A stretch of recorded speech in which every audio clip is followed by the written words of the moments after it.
maybe because his last name is Andretti, but let's start to give him some credit because this year and last year, he has really kind of started to finally become an Andretti. Marco Andretti, 103rd running of the Indianapolis 500, not going to win it, but is he going to be there? Is he going to be in the mix? Well, there are certain drivers that are no longer factors on the full-time slate.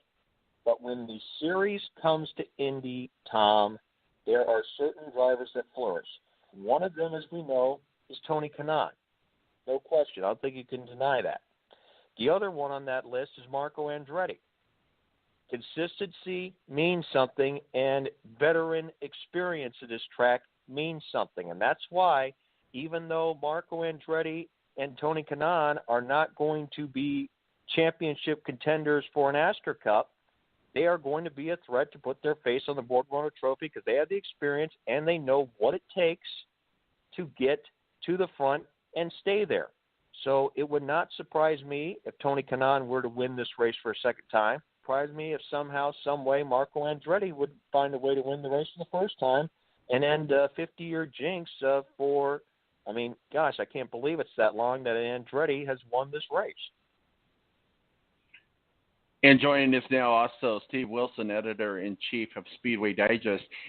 Steve, I know you called in for a NASCAR segment, but we're kind of talking about IndyCar, obviously coming back to the month of May. And I know, Matt, we talked pretty extensively, and I'll let you go ahead and give the recap. And then, Steve, I'll let you kind of chime in on this. But this has been a pretty big story here with IndyCar in the aspect, do owners have the confidence in their drivers? And they have to have. Matthew, go ahead, recap the story, and I'd like to hear your thoughts on it. Steve, go ahead. Matt? Well, Steve, I think you've seen it on IndyCar if you've been following Racer.com, David Land, 91, etc. We have heard from multiple owners, Roger Penske, Chip Ganassi, Bobby Rahal, Michael Andretti, that they would want their spots for their drivers guaranteed for the Indianapolis 500, which would be similar to a format that was controversially added called the 25-8 rule in 96 by Tony George and for the 97 race, in which cars that they ran a minimum required speed would be locked into the field and they could not possibly be bumped from the field. Even if there is a car faster than them that is not protected, that car would be bumped and not the locked-in entry. And it just seems to me that it's a vote of no confidence in the team's own drivers that they can't qualify for the fastest 33. I mean, if they're one of the best drivers in the country and the world, I don't think they should have any problems qualifying for the greatest race in the world without any protections. Go ahead, Steve. Well, I mean, that's been the debate in NASCAR for quite some time, that even before the charters that we had guaranteed locked-in spots going back many years. And, you know, we've seen on several occasions where these drivers are coming in, and I don't think it's as good for competition as it really sounds. It's great for the sponsors or great for the teams because they know that all they have to do is show up and not necessarily run competitive laps in practice, especially when you have drivers that are becoming more proficient in various forms of racing, and the competition level is increasing to multiple degrees. But it's just been a debate as to the fact of, you know, racing inherently has always been about going out there being the fastest person, you know, whether it's going for the pole or whether it's going for the 33rd or 40th spot or whatever number spot. You want to be as fast as you possibly can. And I think it just takes a little bit away that, you know, and we've kind of seen this in NASCAR over time, is that we used to have very competitive fields when it came to practice and not practice, but qualifying. And qualifying was very entertaining to some degree. And now we've just kind of seen drivers that just go out there and play games and kind of just do their own thing and run what they have to run, just to make sure that they get a better starting spot. But we don't necessarily see competition as has increased by guaranteeing spots. We've just basically said that, the sponsors are going to be happy and the teams are going to be happy because they just have to show up. And I never agreed to the fact of guaranteeing spots, even in NASCAR when we had the rule in the past where the previous champion could be locked into the field. I didn't necessarily agree with that one either. I just think that racing should be about whoever is the fastest cars get to race that weekend. We're talking with Steve Wilson, editor-in-chief of Speedway Digest. We're going to merge into our NASCAR talk here. Matthew Embry, our official IndyCar contributor from WSBT up in South Bend. Matthew, any final thoughts on IndyCar? Do you want to stick around for some NASCAR talk?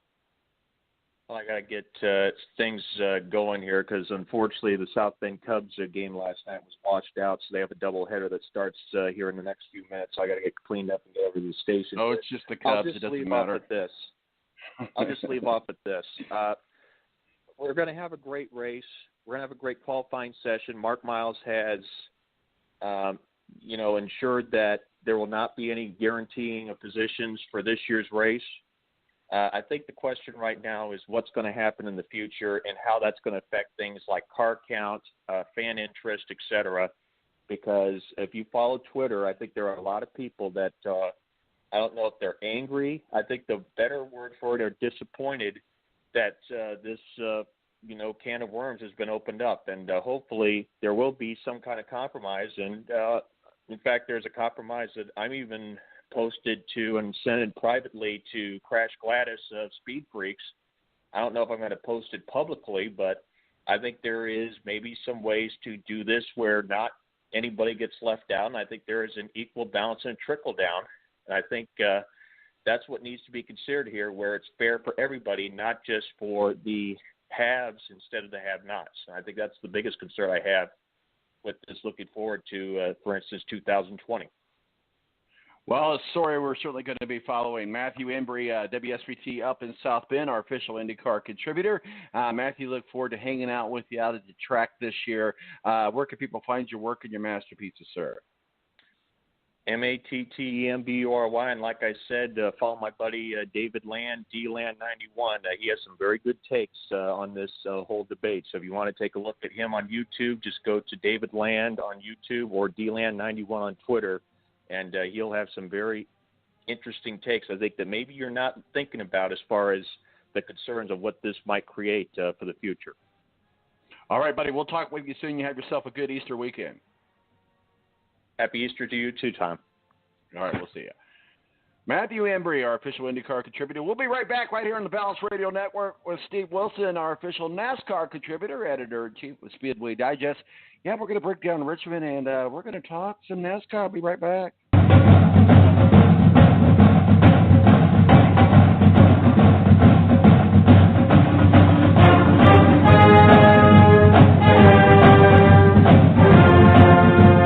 The Air National Guard is a reserve component of the United States Air Force and serves alongside active-duty Air Force members in times of a national crisis. In addition, the Air Guard serves the state and local community in a wide range of capacities. The reason people join the Air Guard is as diverse as our members and includes such reasons as a deep desire to serve their country, money for college, travel, new job skills, and the pride that goes along with belonging to the greatest military organization in the world. I joined because I felt a calling to serve my country, but I didn't want to be far away from my family, so the Indiana Air National Guard was a perfect fit for me. With over 95 different career opportunities to choose from and 100% paid college tuition to any state-funded college, why not give us a call? Call 1-800-841-3103 or visit online at goang.com to find out more. Again, that's 1-800-841-3103. The Air National Guard, guarding America, defending freedom. It's double trouble, double the fun at African Safari Wildlife Park in Port Clinton, Ohio. See the largest antelope on Earth, the giant eland, and the ugliest creature on Earth, the African warthog. There's so much to see and do, including the Midwest's only drive-through safari. Feed the animals, see live educational shows, feel the excitement. Have your picture taken with a python or cockatoo. Feel the adventure. Shop the Symbol Lodge gift shop with items available from around the globe. Visit the snack bar or picnic facilities. Enjoy a pony or camel ride. Or cheer your favorite porker on to victory in the famous Pork Chop Down. Bring your family to see the rare and exotic animals at African Safari Wildlife Park in Port Clinton, Ohio. Just take Route 2 to the Route 53 North exit and follow the sign. Only 17 miles west of Cedar Point via Route 6. Open every day, rain or shine. When you don't go to Geico.com, car insurance can be confusing. Like Swedish techno confusing. Bark, bark, meow, meow. Dance with me, purple cow. Bark, bark, meow, meow. Ooh, you lovely cow. Geico makes it easy. With 24/7 access, all you have to do is go to Geico.com and you could save money on car insurance. It just makes sense. Unlike, you know.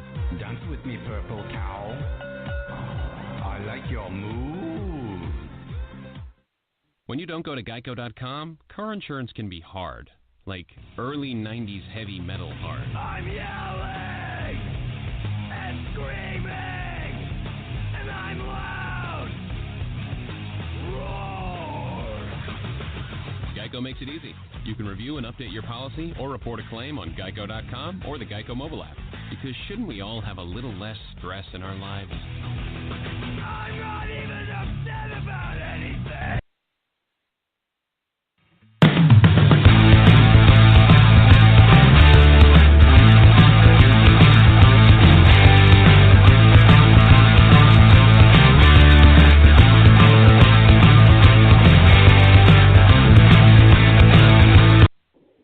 All right, and welcome back to The Balance. My name is Tom Marquis, Presidente. It is Easter weekend, Passover weekend.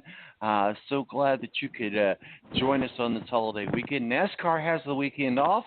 Obviously, that's one of the few races that series that do that. And joining us is Steve Wilson from Speedway Digest. Real quickly, though, I wouldn't be the awesome uncle that I am if I didn't welcome my brand new niece, Sophia Rose Marquis, to the world, born at 4:29 in the morning, 5 pounds 6 ounces. Time for some baby snuggling a little bit later on. Spoil them, give them back to mom and dad. But welcome to the world, my niece, Sophia Rose Marquis. Steve Wilson, welcome back to The Balance. Easter weekend, any big plans, sir?